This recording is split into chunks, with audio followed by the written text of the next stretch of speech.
कुरुक्षेत्र की रणभूमि पर, जहां अर्जुन महान धनुर्धर होते हुए भी अपने ही सगे संबंधियों के सामने शस्त्र त्याग देते हैं, और तब श्री कृष्ण उन्हें जो कहते हैं वही बन जाता है पूरे जीवन का सबसे बड़ा मार्गदर्शन।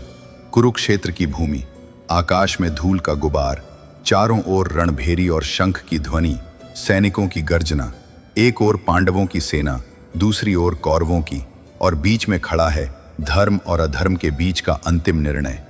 अर्जुन अपने रथ पर खड़े हैं, सारथी हैं स्वयं श्री कृष्ण। वे कहते हैं, माधव, मेरे सामने मेरे गुरु भीष्म पितामह हैं, मेरे गुरु द्रोणाचार्य हैं, मेरे भाई, मेरे रिश्तेदार। मैं इन पर बाण कैसे चलाऊं? इनकी हत्या करके मुझे कौन सा सुख मिलेगा? यदि जीत भी गया तो ये राज्य मुझे विष के समान लगेगा।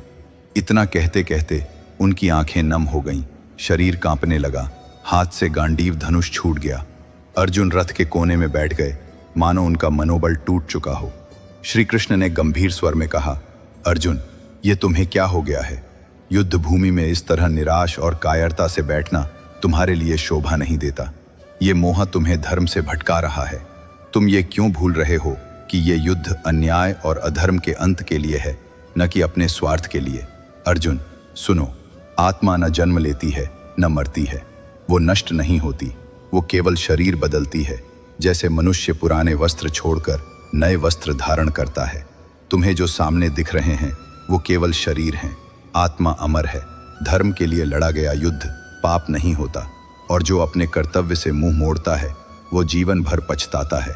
तुम्हारा कर्तव्य है कि तुम युद्ध करो, अन्याय का नाश करो, कर्म करो अर्जुन, केवल कर्म। फल की चिंता मत करो, क्योंकि तुम्हारा अधिकार केवल कर्म करने में है, परिणाम पर नहीं। जो हुआ वो अच्छा हुआ, जो हो रहा है वो अच्छा हो रहा है, और जो होगा वो भी अच्छा ही होगा। इसलिए उठो, अपने गांडीव को संभालो और धर्म की रक्षा के लिए युद्ध करो। श्री कृष्ण के इन वचनों ने अर्जुन के हृदय में नई शक्ति भर दी। उनकी आंखों में दृढ़ता लौट आई। उन्होंने गांडीव उठाया और कहा, माधव, अब मैं समझ गया हूं, मैं आपके आदेशानुसार युद्ध करूंगा।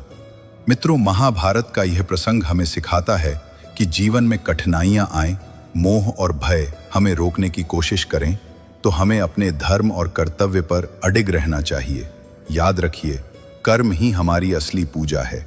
अगर आपको यह कथा पसंद आई और आप ऐसी ही प्रेरणादायक कहानियां सुनना चाहते हैं तो श्री ज्ञान चैनल को सब्सक्राइब करें और घंटी का बटन दबाएं, ताकि अगली कथा आपसे छूट न जाए। धन्यवाद। जय श्री कृष्ण।